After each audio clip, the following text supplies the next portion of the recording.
Welcome to Womb Talk. I'm your host, Elizabeth Vanderwilt. I'm a holistic doula and a women's health coach, and I'm also the founder of Fruitful Womb Doula Services. This space is for every woman who is walking the path of deeper healing. Whether you're tending to your fertility, maybe you're carrying life, or you're grieving loss, or stepping into motherhood, or easing into the wisdom of menopause. I know there's a lot of ors. Here we honor the full spectrum of womanhood through story, nourishment, and sacred conversation. So feel free to find us on social media and stay connected with the community. But if not, let's settle in, take a deep breath, and begin. So today we're going to be talking about sex and menopause and how the two go together. I hear oftentimes from a lot of my menopausal clients that once menopause hits, the bedroom tanks. So I want to talk today about how you can keep the desire alive during perimenopause and after menopause.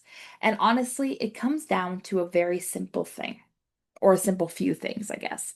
And one is to always address any type of physical symptoms that you are currently having, and also exploring different types of intimacy beyond intercourse, such as cuddling and massage. And obviously, if this isn't already quite frankly put enough, always have open communication with your partner.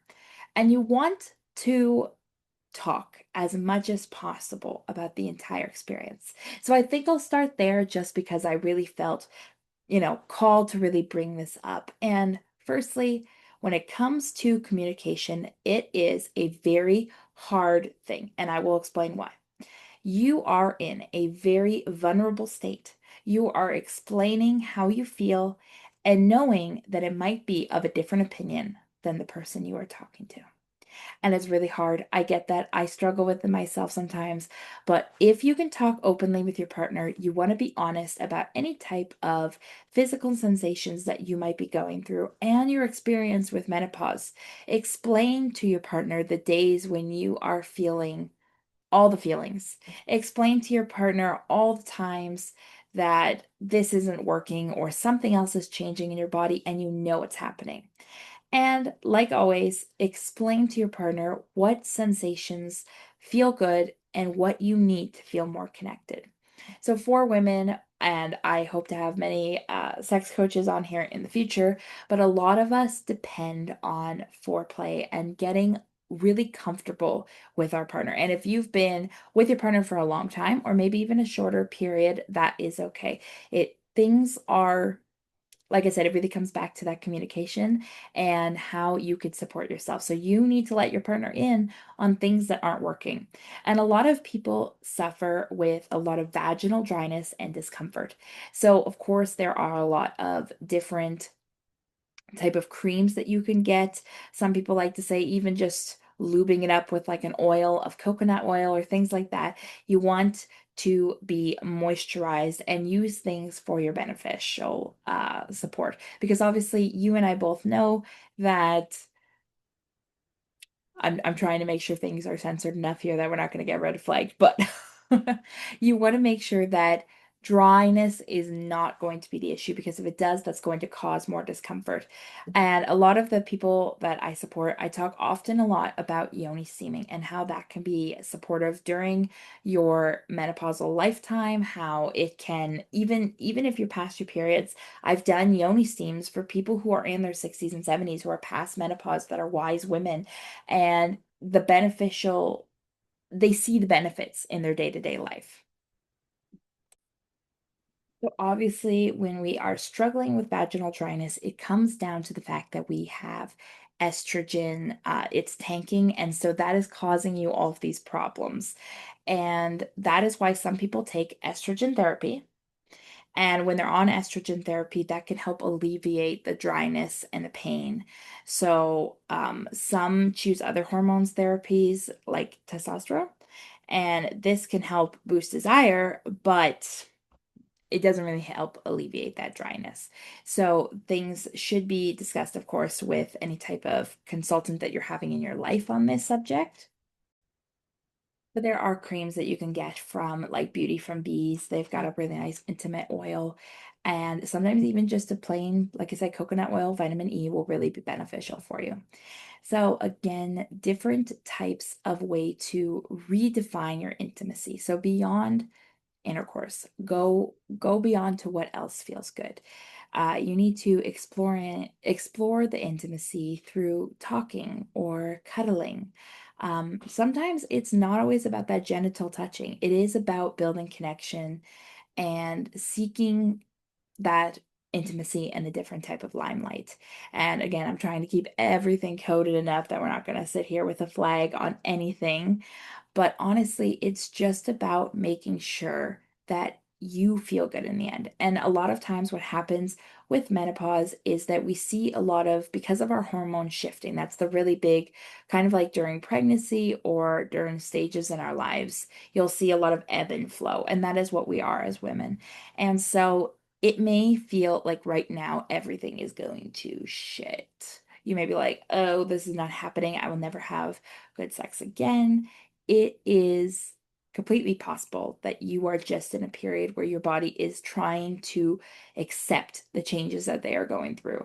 So try to explore and explain that with a partner in your life that, these things are going on, that I am having issues with this. And of course, if you ever have questions, do drop them below. I love to answer them as much as possible. A few weeks ago, I did like an FAQ type one where I answered some common questions, but I really like to support women as much as possible. So do drop them in.